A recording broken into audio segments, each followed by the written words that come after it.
Hello and welcome to the Transparent Talk podcast. I'm your host, Zach Pinto, and I'm here with Ian Robertson today. Super excited. And Ian, he brings over 3 decades of frontline experience in mental health, addictions, and trauma-focused care.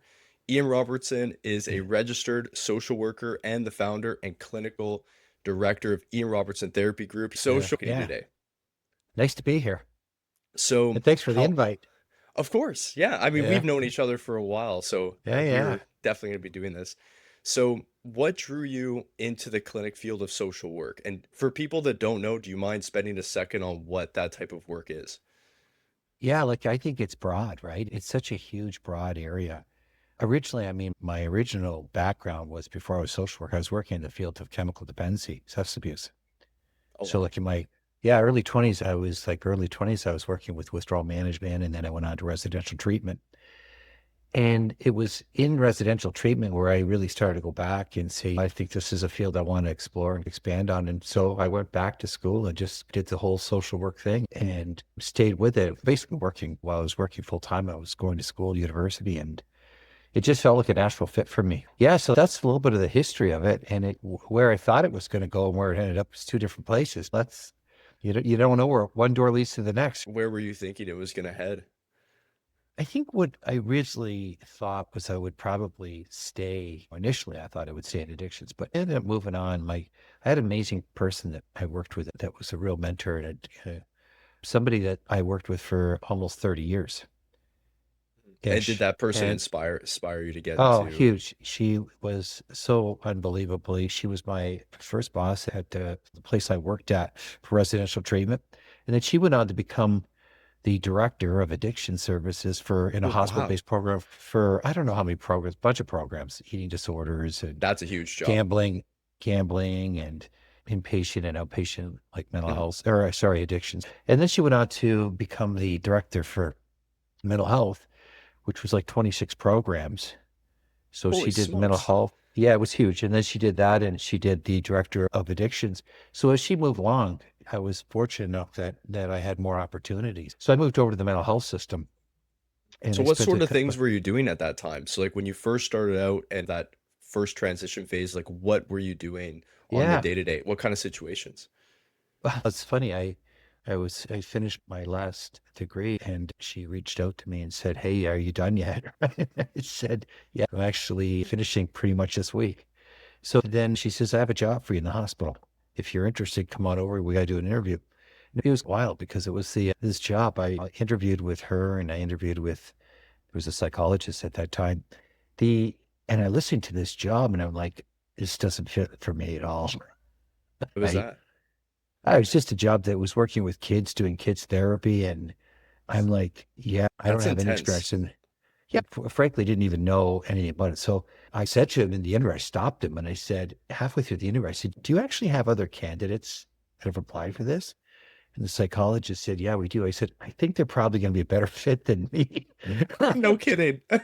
That's what I said. I don't think I'm just the right fit. And then in the interview, she said, "We got another job we're thinking of. Would you be interested in that one?" And I go, "What is it?" And she had said she says working with these high risk teens at multi sites. So you'd be in a department kind of one, and you'd work for three different hospital sites for these super high risk kids. Kind of And I stuff. said, "What's that?" What kind of stuff were they dealing with? Oh, they would like high suicidality and a lot of severe mental health. I said, "Yeah, like that sounds interesting." So long and the short is they didn't know what the job would be. They hadn't figured out that, but we sat and talked about it and I said, "Perfect, let's make this the interview for that." And then I walked away, right? And Yeah. then and they ended up getting the job. So I stayed there for 7 years, 6, 7 years. And then I did a lot of work with high risk kids in our area. And then after that, I moved on to another role, which was an educator role for all of the mental health addiction system. And then after that, I went back to the States and got the advanced clinical supervision at Smith College School of Social Work.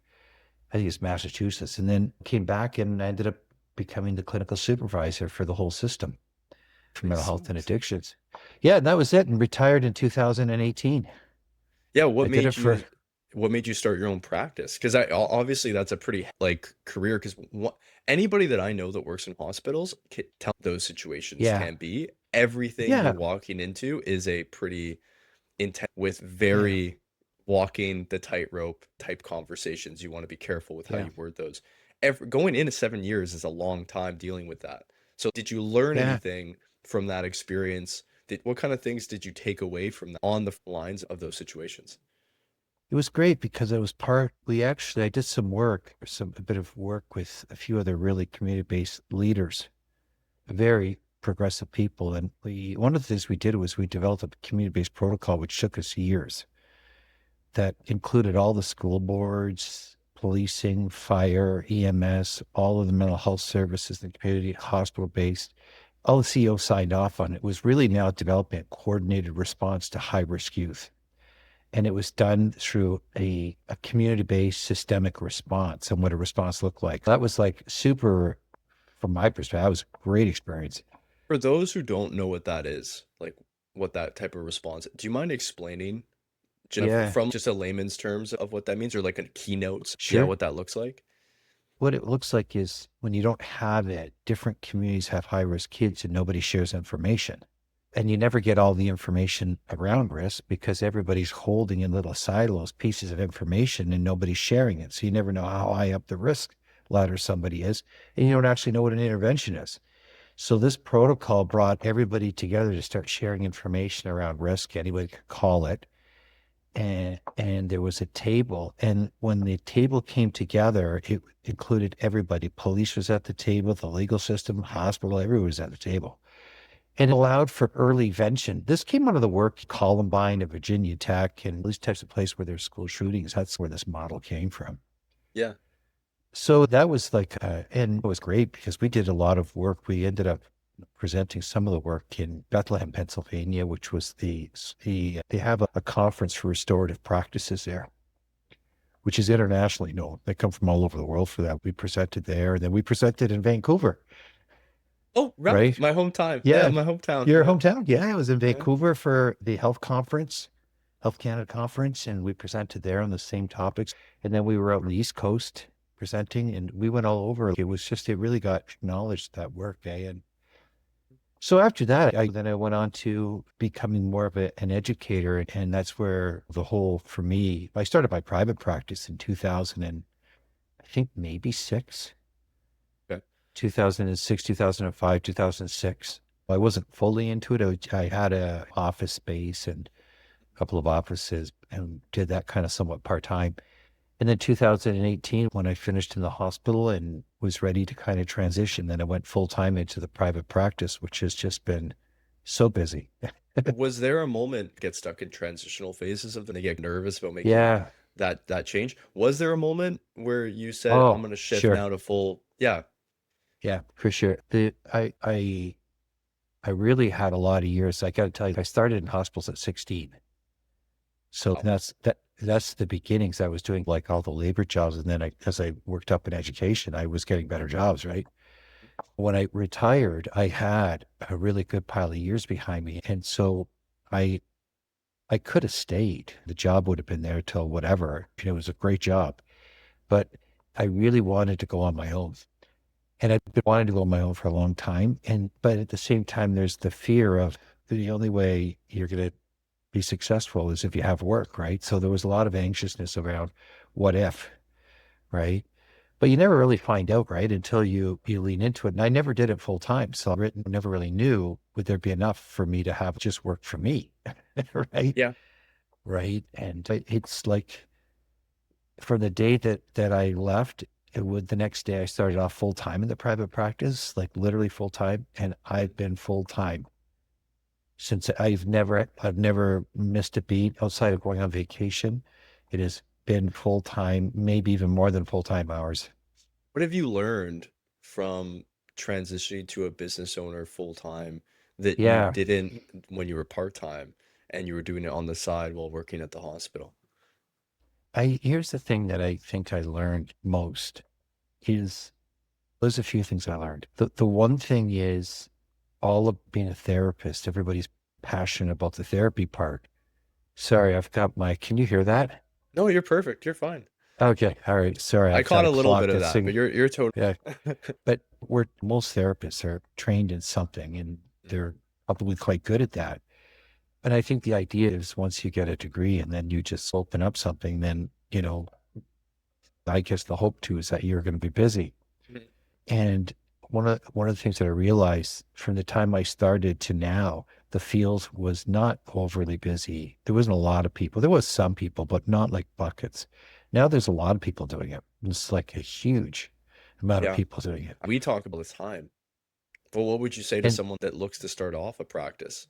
Yeah. yeah, it's the thing for me is you can't do it alone. I think the areas that and this is the things that you don't know how to do well.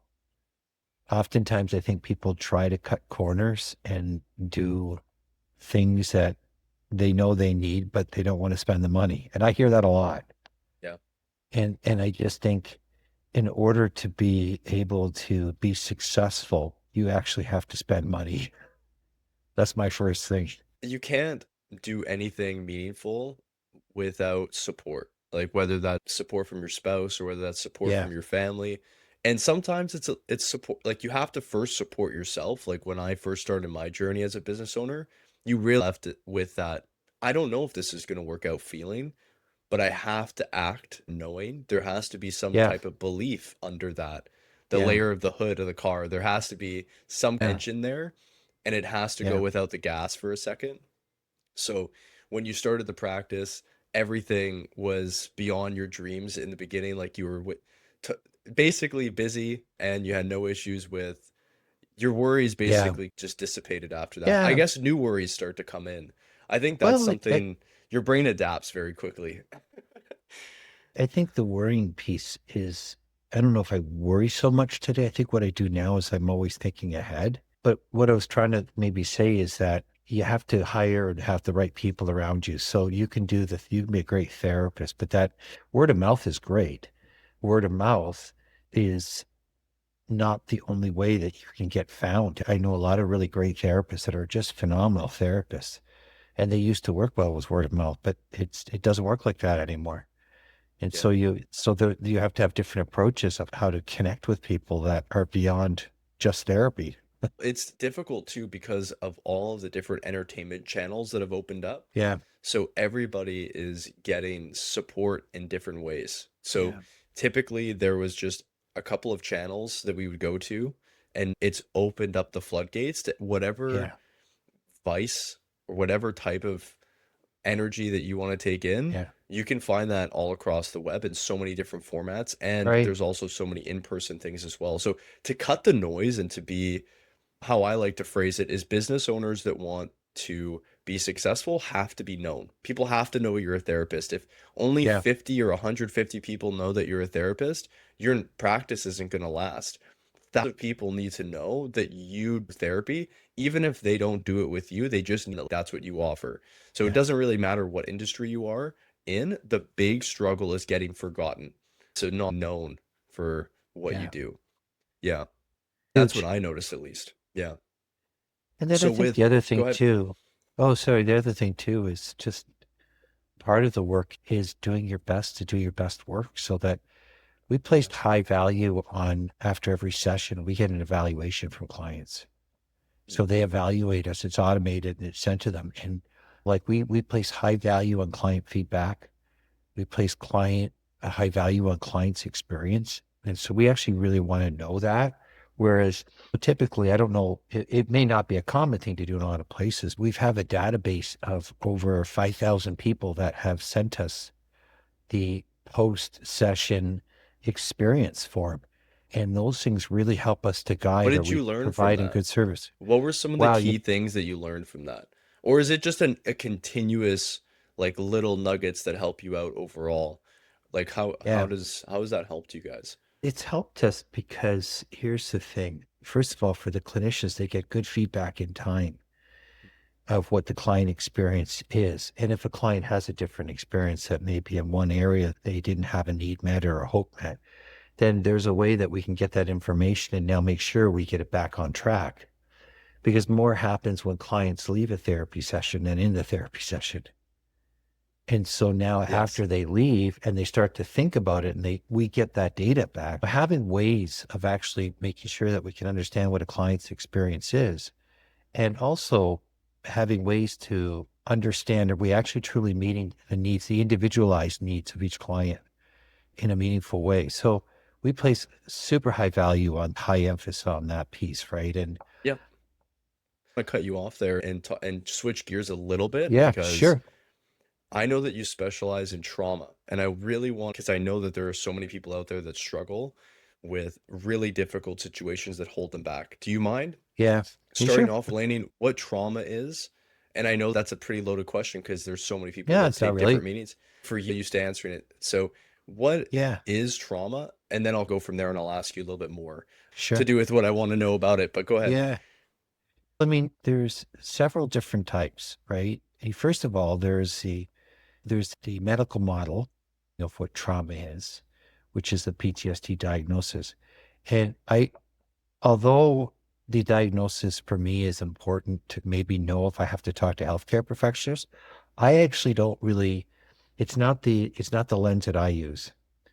Having some form of an experience that's happened to us where you felt your life was threatened or you could die or you were some forms of assault or violence onto you, where it's led to some forms of alteration in thoughts, which have led to potentially things where you have avoidances or things that you're not able to internally or externally in the world manage and cope.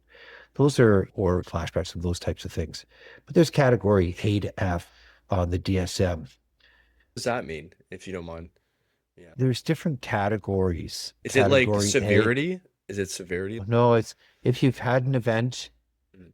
where it was either directed towards you or somebody close to you where you felt your life was that you were going to be harmed or die or something like those times, so you felt threatened, then that meets the category for A.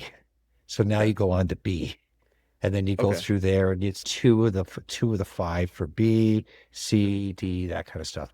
So it's like a subclinical scale, Yeah, so when right? you evaluate people, is the initial goal to understand what types of where they fit on the scale? Because, or do people usually tend to be in one area specifically, or if they are subject typically A, do you find them now in other categories as well, and now you have to decipher how to handle the situation? How do you approach that? So what I do is I don't actually use the DSM.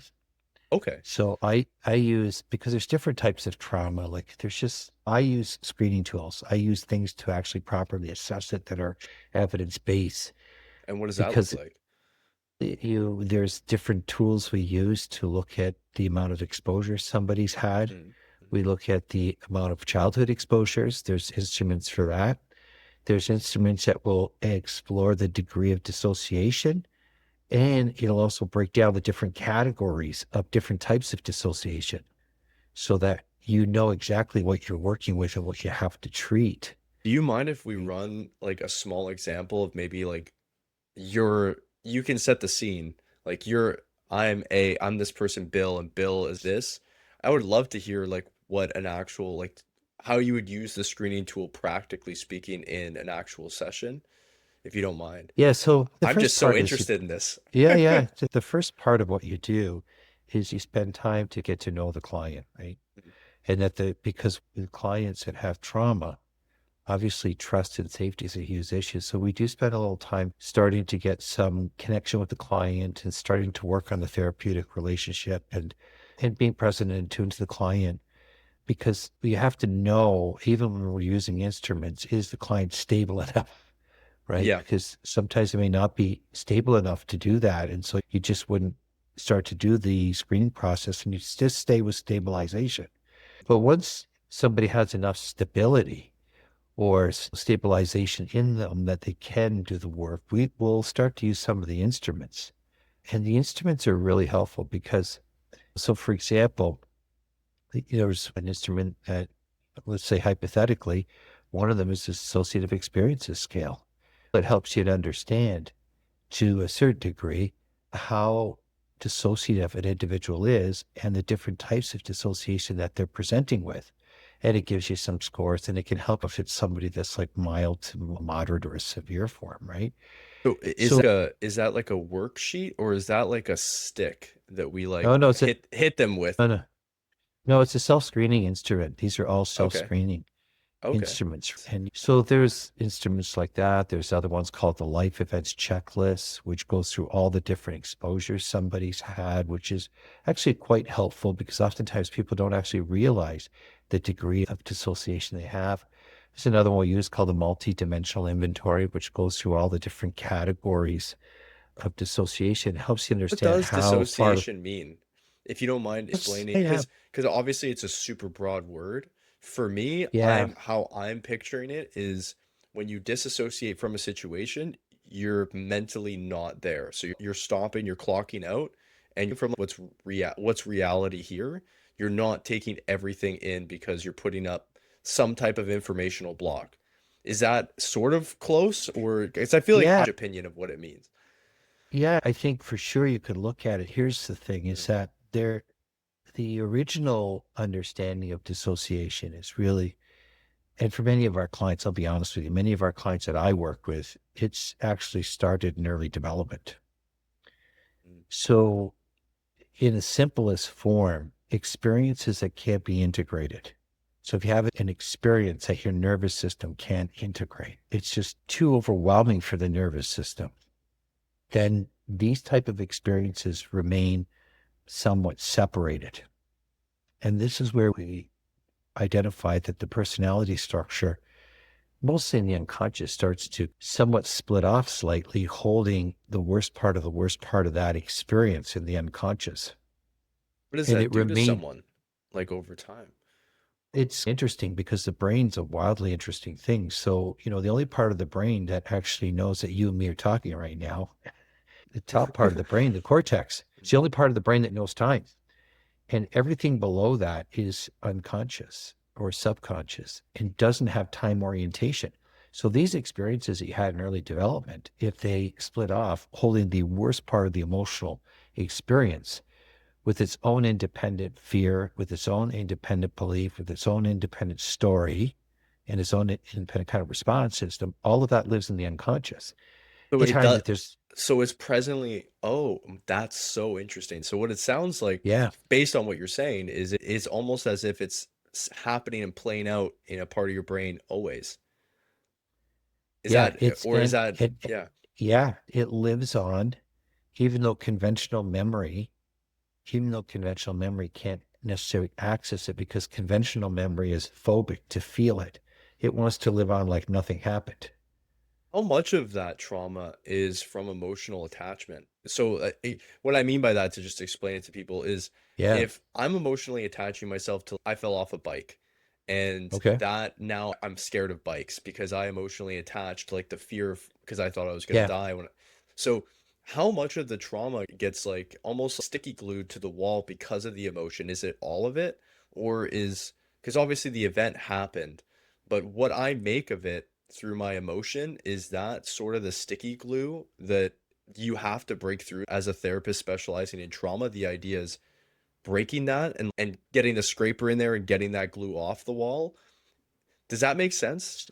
So I think what you're trying to say, I think I know, I'm tracking with you. I think part of it, yeah. And so part of it is the emotional and phobic part of the traumatic experience that couldn't integrate remains in the limbic brain, somewhat separated, dissociative, we'll say. But it also now is attached to the somatic experience. So sometimes now people can have these experiences where they feel fear, but they don't have any understanding why. And they can start to either trance out, they can start to feel numb in their body, they can start to feel panic, like it's almost like it's sometimes they call it panic attack, but really it's somewhat of a flashback. Right. And so they can have these experiences and consciously have no awareness why it's happening, but it's the trauma. And so the trauma hijacks high level thinking. And now it's reading the present from the past. Let me ask you something.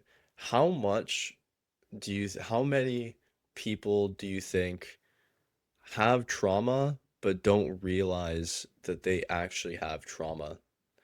Or is It's that a be great question. everybody has different levels of trauma, but Uh, it's or not it actually I don't think everybody does. affects I you? think, Go ahead. yeah, I Mm. don't think everybody does. But here's what is interesting. And this is what got me turned on to more exploring of trauma work. And this was probably the late night or mid 1990s or something like that. is about when I worked in the field of addictions, everybody not just had trauma, they had childhood trauma. And the other piece that I started to realize that everybody that was coming into residential treatment that had like significant addiction issues seemed to have disorganized attachments, which is the beginning of dissociation. You What know, does when that you're in an look environment, like? the, Specifically look like? yeah, that's a great question. So when you're born between the ages of 0 and 9, that's what basically where attachments formed. So babies are born with multiplicity of internal states. There's not like a single consciousness, it's multiplicity. But then if you have somebody, because you need somebody outside of you who can start to now co-regulate with your nervous system, keep you calm. Whenever you cry, they'll be there, nurture, give you lots of kind of that kind of felt experience of presence, right? That's between the ages of 0 to 9. If a child experiences that, they start to feel secure. What's secure? All of those little internal ego states come together and they're now no longer phobic of each other. They just connect, secure.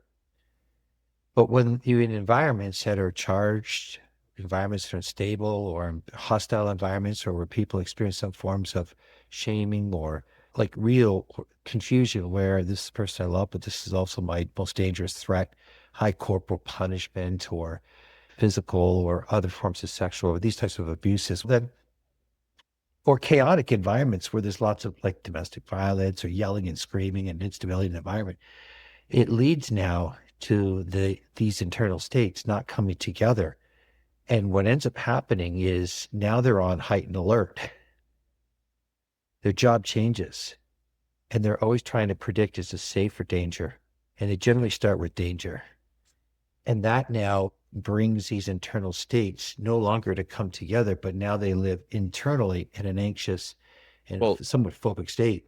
let me ask you this. So when that happens initially, because moments like that happen all the time in our childhood, it just happens because sometimes people are in a bad mood or Yeah, and yeah, they're fighting. So what's the difference between that sticking and starting yeah, to dysregulate? Or what's the difference between the pieces connecting again? Is there yeah. any studies or anything that you've learned about that, or There's, is yeah? it really comes down to what does happen is the caregivers, the parents, right? And if there's equal parts empathy, equal part nurturing, attentiveness, yes, you can have those moments, but really the child understands that their basic human needs are being met in a secure, safe way, and the environment is safe, then Mhm. in order to get an internal state that feels secure and safe, it starts with the outer world. And it also starts with another person, right? So one thing that comes to mind for me that I'd like to bring up, which is just a random Yeah, example, a lot of people who start off in early development with very tough situations to go one of two paths. At least for me, this is what I typically notice is they are very high performers in sports or in always succeeding and always going after it and using that and internalizing it, I'm assuming is to basically put themselves at that level of performance to outplay yeah, everyone else. And then there's the yeah. other one who uses it and feeds it and then turns to like alcoholism, addiction, drug use, and all that stuff. So is there something to that where people are okay, please speak to Yeah, interested because I've just noticed that pattern so often, especially with yeah. like the sports and the addiction. So yeah. There is a one of the therapies that is out there, is chemotherapy, Yes, and that's and one of your trainings that you offer as well. yeah, yeah, Yeah. Let's hear about that. and it understands, and it's the same as other models that understand dissociation. One that I use is called structural dissociation, but it understands. It called those substitute action systems. And what happens is when you have some unintegrated trauma that is not integrated, still phobic, all of dissociates are internally phobic and unconscious. And so What does that now mean, really quick? I'm fear, just like, yeah. it's total fear. It's internal fear. As soon as it's touched, it's fear. And that's where it leads into the survival responses, goes right into the dissociative states and the survival responses. And sometimes it can be just fine, but definitely responses. And And those responses lead down either one of those paths typically, or can. so, so what ends up happening is Mhm. now it has to cope. And so when it needs something to cope, then ultimately, then this is where you see addictions coming in.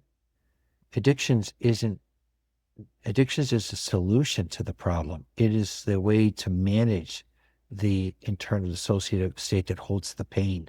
There are That's attachments that you right. use okay. Yeah. To manage it. And the other thing too, people that are like workaholics who just can't stop, people that just constantly go, it's the same thing. These both become somewhat ways of coping with one's inner world and using avoidances at the same time. And although it may look like one's healthier than the other, not really, because it just creates different problems in relationships or in other things. You start to see where the folks that are more of like the workaholics, the extremisms in other things like extreme exercise, extreme working, extreme go, it creates all different internal problems and external problems in the world Well, for individuals. and how much control do you think, as someone who's practices for so long and went full on in your career for this, how much do you think people have control over that situation? Because That's interesting. at the beginning stages they don't, right? Because you're saying that those Right. are typically environmental. Yeah. So how you treat that, is that even possible on your own? Like how much a percentage can people deal with? It's funny that we're going to be doing a podcast next week or Please go this ahead. week or Yeah. no. Yeah. And it's going to be on AI versus therapy. And where can people find that? Oh, it'll be at Ian Robertson Therapy Group. It's going to be, it'll be a fun one because I think there's a thing out there where people think if I just chat things, all my problems can be solved. But the difficulty is, and the question around choice that you raise is really a good question because the unconscious part of these states are necessarily the individual doesn't have conscious awareness of. They oftentimes work implicitly without conscious awareness. We're actually operating the person's life day to day, and they're not even aware. So the first thing that people have to become aware of is starting to notice it, bringing explicit awareness to these patterns of survival and coping that they weren't aware of. And once they can get explicit awareness of it, then we can start to help them understand or learn ways of how they can cope. And this is really about how do we start to bring higher mental energy or ways for them to manage these states and while at the same time not living their lives in extremes, extreme addictions, extreme busyness, extreme work, Find this or they fast. This is fast. or they live their lives in a free state, What alone, does that look like? isolated. If you're in the mental health system, they might call that major depressive disorder. But for many, see, the world of trauma is interesting because the mental health, the numbers don't really change. So if you go to Ontario, basically, the numbers are around 94% of people that come into the mental health and addiction system has some forms of untreated trauma, and it's around 53 plus with childhood. That's same nationally across Canada. So Health Canada has the same numbers. SAMHSA in the States has the same numbers, and the World Health Organization has the same numbers. So here's the thing. Most people that are coming into our systems have some forms, if they're connected with us, some forms of untreated trauma. Are there people that come in that don't? For sure. But they're in the minority. The majority have trauma exposures. And your more complex cases have complex trauma, which is in childhood. So somewhere in there, trauma has played a huge role. And when people come into our systems, the DSM often is the tool used to assess them. But what do you do when you've had experiences where you've lived your life in a free state, fatigued, isolated, alone, and feeling safer with the blinds drawn from, and in some cases, disconnected? These are free states. And so you could have the one state, which is what we talked about. There's also the downregulating to even more withdrawn and more isolating states. And the farther we go down our survival system, the more alone we become in our ways of coping. And the free states is where most of that really painful dissociation occurs for many of our clients. It's in that free state. What happens and what has to happen in order for quote unquote breakthrough to happen Yeah. for people? Yeah. Yeah, it's complicated. Breakthrough begins with our clients learning how to manage their nervous system. And most of our treatments in North America have been top down. So they're using top down therapies, cognitive Yeah. therapies, for these, and there's nothing wrong with them, but they're not, for this population, it doesn't seem to be quite as effective as a starting point. It really is starting to do therapy, somatic therapies, polyvagal therapies, things that help people learn about the nervous system and learn, first of all, how to upregulate their nervous system. Because the brain is actually taking the information from the nervous system through the back, the cranial nerves. And so when the nervous system is responding and it's reading safety and danger before your brain does, they call that neuroception. So it's reading the environment even before your conscious awareness brain knows. And that's why this whole thing of choice isn't really a thing, because the only part of your brain that does choice is the part of the brain that is the cortex, that is the last part of the brain that has the ability to think and reason. But the decisions have already been made by the nervous system. So we really look at the nervous system as the starting point. So what I tell people, like when I talk to them and they say, "Oh, I have thoughts coming through that are negative. I don't want to be thinking about breaking up with my spouse. I don't want to be thinking about I'm a piece of crap or I'm fat or I'm ugly." And how I talk to people like Yeah. friends and family that come to me with this problem is I say, "Well, don't emotionally charge it. When you notice those thoughts come in, you get to decide what you do with that thought. Do you let it live there or do you acknowledge it Yes. and let it go?" And I'm curious what you think about how much thoughts play into identity creation and if identity creation plays a role with how all of that connects together. Because how we decide who we are, right? Like I am a person who hosts a podcast and Yeah. you're a Yeah. person who's what our identities are. How much control do we have over that? And does that give us more, let's say, position over maybe to hold us back? Like that to me is like a really Yeah. interesting tightrope. Identity is an interesting concept too. I'll go a bit Jungian here, Carl Jung, but he would refer to identity as your persona. So Yes. that's the part of yourself that wants to live on in the light and not actually think that there's any problems and not really connect to the deeper parts of ourself that hold our suffering in the darkness, things that have happened, things that we can't look at within ourselves. So you're saying we're too complicated to hold ourselves to any one identity. And I think the other thing too, and this is one of the challenges with social work too, because one of the things that they use in social work is the thing called use of self to reflect and all that. But I think that I'm not, I, as a social worker, I'm not 100% bought into that theory, okay? Why not? Because I don't believe that the self can see the self. So the only part of the self that the self can see is the self that has conscious awareness, which is your cortex. The majority of what operates and drives your day is below the cortex and the unconscious, all of your attachment, bondings, traumatic exposures. That's all subconscious. All of your personality, unconscious structures and things that couldn't be integrated. Things, maybe you grew up in family systems where you were silenced, you couldn't speak, you weren't, all of that's subcortical. So the conventional memory and the conscious awareness self can't necessarily easily penetrate the unconscious. It's that area that drives a lot of our human behavior. How do you break to that section? That's the process of starting slowly to reconnect back to the self. It may be starting to explore things that have happened. And what we tend to do is we go back, we reflect on family systems, we start to understand what happened in family systems, what role you took on, how you were parented, how does that affect you? Were you in a family system where you could speak and you felt open, or were you in a family system where you were scared to talk? Was there a family system where you felt nurtured? Were your parents available, unavailable? Did you feel connected in this family, or did you actually feel disconnected? Did you feel seen or unseen? And all of those things is the beginning of how do we help people reconnect more to what's in those parts of the human psyche that they may not consciously be aware of. And once we start to do that, where people start to link, because here's what the brain does. The brain repeats patterns. So it's learned these patterns in early development, oftentimes as some forms of survival. And then what it does is it continues to repeat the patterns, and these patterns continue right to late adulthood.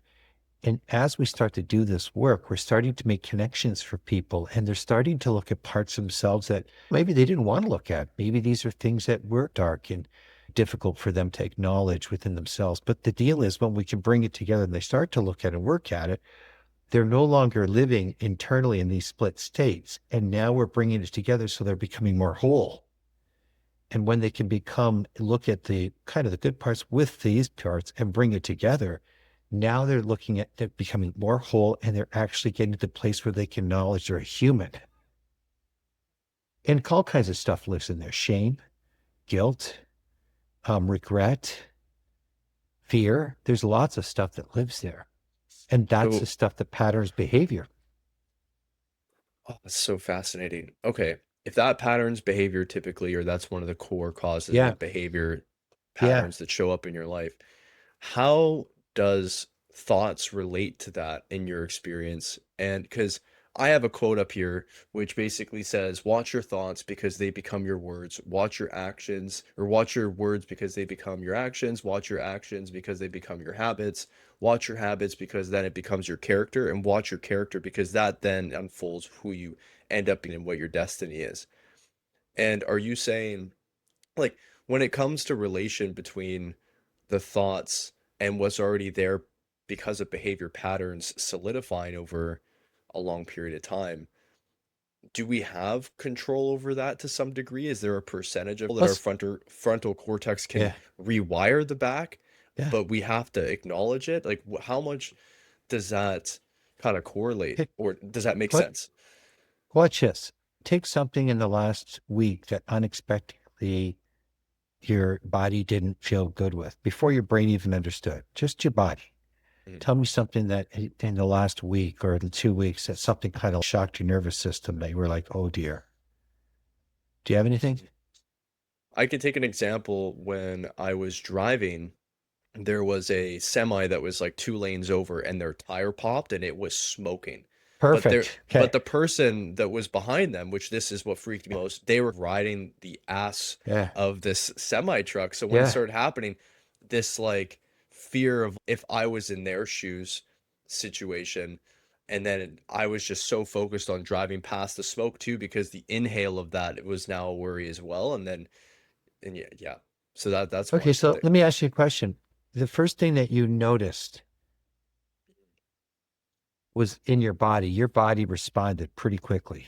Yeah, Okay. in my Your chest, eyes. it just, yeah, Okay. yeah. Okay. So if you let's start there, your chest, where up here? Is that It where you kind felt of it? felt like right up on like my breastbone, like up here, where Yeah. it Okay. kind of just spider webbed out. All right. And so if you had to describe that feeling, what was that feeling? Felt like a tingly, like all the way from like the where I would say my sternum is, all the way up Yeah. to my shoulders. It just felt like Okay. that, a wave, so to speak. Right. And so now, as that wave took off, that's neuroception. Mm. That's the nervous system already now reading the situation. Now, what was your perception from that neuroception? My perception was that I started to see smoke, and then I started to see how close that car was behind Your the processing. What was your yeah. perception after the chest? What was the perception? Do you mind giving me an example? As soon as that tingling took off right away, what was the perception you got in that moment? You're driving, a truck's losing their tire or I heating was up. just trying to recognize like if I was safe, right? Yeah, So when your chest is taken off like that, is it telling you you're safe? I felt like after it passed, I felt safer. Ah, It oh, that's different. That's down the road. okay. Immediately when that happened, the nervous system, the chest took off, you felt tight. I felt alert. Like it sparked me up a bit to where everything felt like it Okay. was on, and I'm seeing every car, and it's almost like my Yeah. alertness is everywhere. And when that only happens when you're in a state of what? You don't do that when you're safe. You do that when you're in A state of fear, scared, danger. danger. Okay. Okay. So the neuroception was, oh my gosh, danger. Perception now is danger. Now, what are the emotions you felt? I felt super worried. I felt scared. I felt like Worried, scared. Yeah, those were the big ones for me. And Okay. then, And yeah, and then came, after that, your thoughts. What were your thoughts? my big thought was there's two. One, the smoke, breathing that in was a big concern. And my other Yeah. thought was the person right behind the truck. Their shoes, it was almost like I Yeah. went into the car and I was Yeah. just because they were getting completely smoked out, Ian. It was like their whole car was Unbelievable. covered in it, and I was felt so scared for them because I'm like, also too, there was a bit of what if they swerve out and then now they're in front of this truck and then the truck swerves and then now they're hitting me. That was also a concern of mine Yeah. in the moment of that happening. So there's the story. So there's Yeah, the story now. Did that story start down the road with where you're at, or did that story start with your chest? I I would say it started with my chest. Yeah. Right. Now, here's the thing. If you're driving down the road and the truck goes and there's a car getting smoked out and you can feel it in your chest, but you stop and say, okay, just take a couple of breaths, Mm. slow the chest down. Okay. Just did that. Now, what would your perception be? I'm safe. I just need to straight stay in the line, go right by this in 2 seconds. And what would your emotions be? I might hold a little bit of concern for the It is so. individual, but in the back, Yeah. but I would be pretty, I feel secure. I would feel Right. pretty, there'd Yeah. be no worries from my end, really. And so the story would be what I saw about someone get you? smoked out and then I drove And on yeah, right. it had to do with me at all. So if you think about how do you start to work with people, it's really helping people start to learn how to manage the nervous system, because the nervous system, when it goes into fear, you lose access to the cortex. Mm, You're now working in the limbic brain, which has two amygdalas that are now swelling up, right? And they're releasing cortisol. And so now that is creating your perception, your state, your emotions, your thoughts in this story. mm. So if you just try to change thoughts, I'm not saying it can't do it, but the difficulty with it is most of your thoughts have already been determined by your nervous system. So for people that are obviously, the easy answer is go see Ian Robertson. I will link his website. Or I have all anybody. this stuff, or a therapist that is in Yeah, your yeah. local area. But what can you do from an individual standpoint? I know that meditation is something, I don't know how much it works in That's with the good. stuff that, because I know that the intention behind that is clearing your mind and Yeah, noticing the thoughts. Like I talked to one professional yeah, in Ontario as well, and they focus on a lot of mindfulness practices. yeah. And what she was saying that when she learned how to meditate for the first time, she thought it was the disregard of all thoughts and no way. And what No. she learned, it was the recognizing and the letting go. Does Yes. how much does that have a correlation of work? Okay. Huge. Here's the thing. Mindfulness is really not about grounding. So grounding is using strategies, internal or external, to move you away from an experience that's too much inside your body. Mindfulness is actually learning to actually befriend your thoughts and mindfully focus them. Don't try to change them, alter them. Just follow them and breathe. And the heaviest component of mindfulness is the breath, right? And so learning to do your diaphragm, learning your breathing, your breath work, and learning to do breath work while allowing yourself just to stay present, right? And the thing with it is, if you have a thought, it's harder to fight a thought and push it away. That's a lot of work.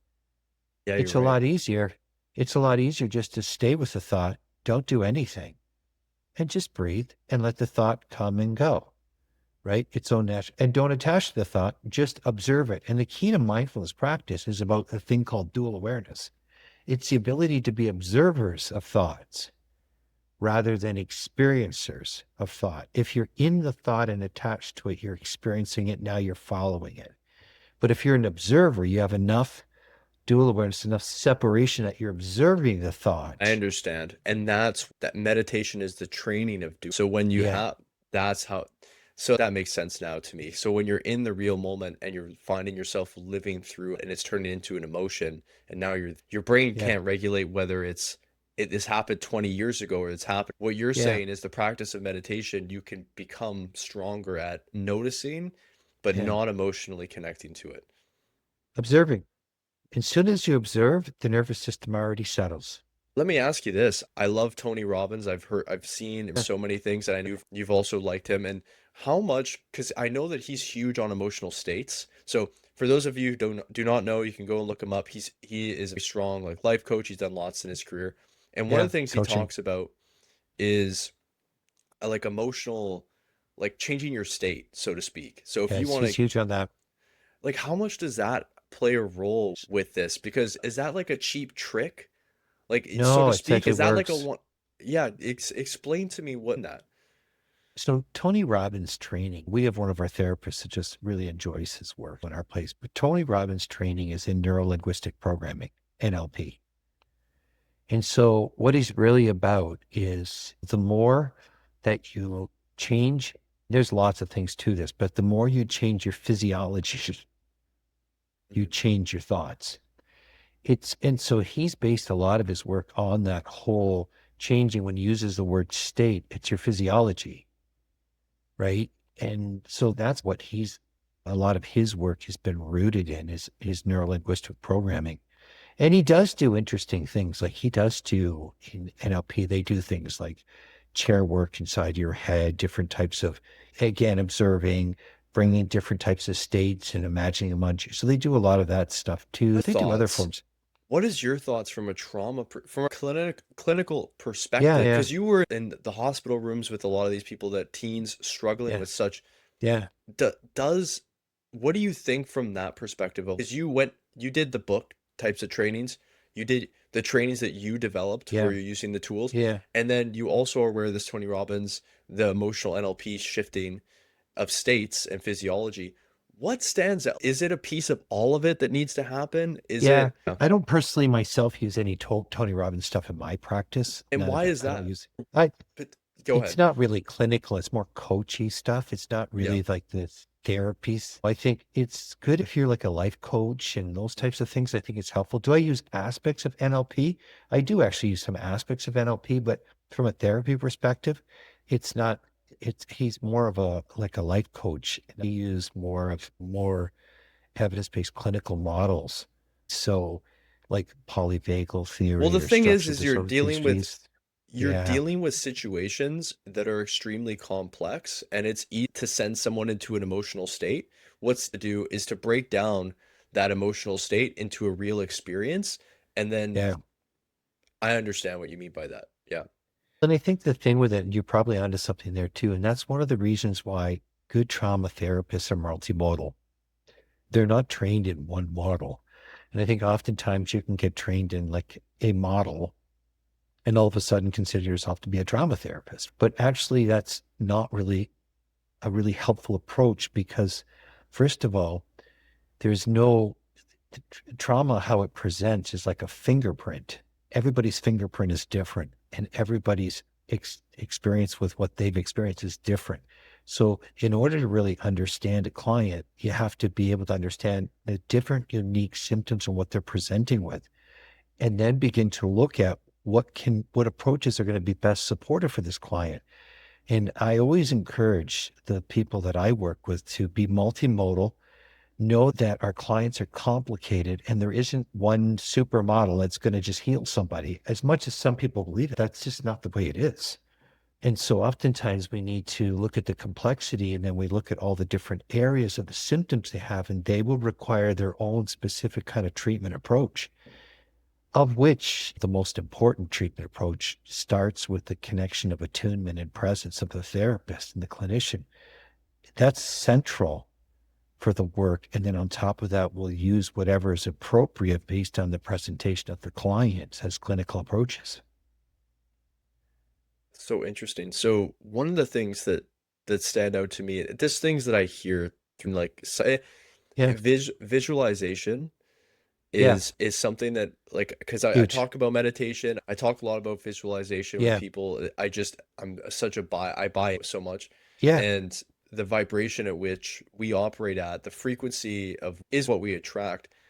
What if there's any tips or anything from your personal experience, because you've done so much in your career and you're Yeah. doing so much, Yeah. Yeah. Yeah. how much would you say visualization has in your life? Like how much of a role would you Huge. say? Okay, and then do you have any tips for people that are trying to take themselves from one area of their life and go to a new one, or elevate their practice or elevate themselves? And Yeah.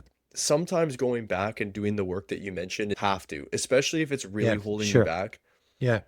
But let's say someone's acknowledged themselves as a whole human. They've went through and they Yeah. found Done the these work. patterns, done the work, and they've Yeah. isolated these patterns. What happens now? What would you recommend if they wanted to level up? I think part of, again, I am a big believer, and I don't know why, but I never believe in an I when it comes to that. I think leveling up in anything we do is we look for either communities or people Yep. that have the values of what you're wanting to level up to and the skills. And then you align yourself and work with other people. I think we're so limited I'm not saying you can't self-learn, but I think learning is best in experience. And I think experiences are best in connections.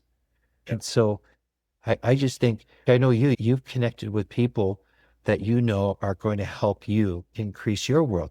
If you had to do it on your own, do you think you would have been as effective?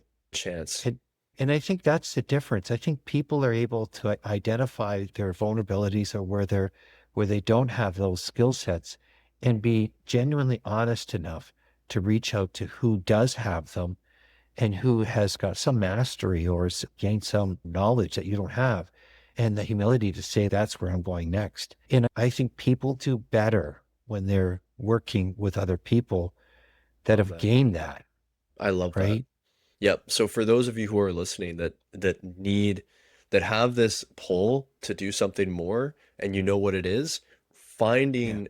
like-minded people, or better yet, someone who is 2, 3 steps ahead, and providing value to them in a way that they Yeah. can share that information with you and help you and work with you.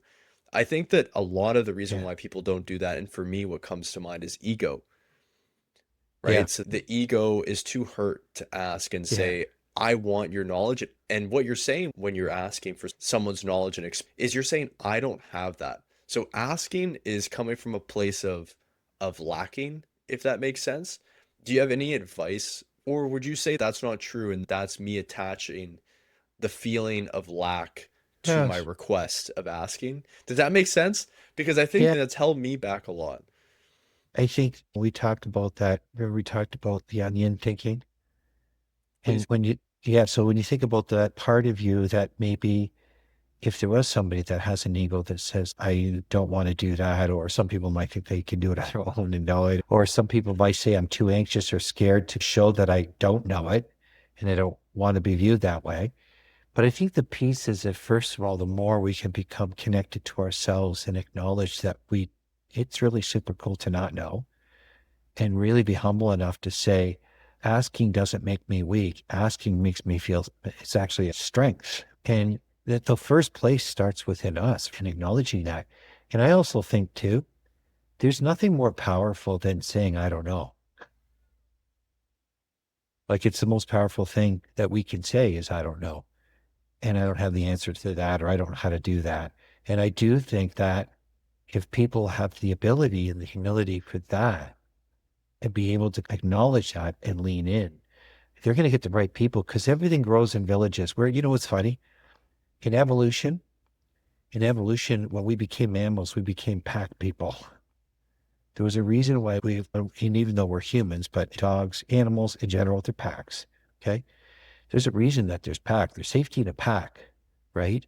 But there's also in packs, they teach the young ones, packs do a lot of things, right? And so I think the more we create the villages or the packs to where we want to go, that's how you grow.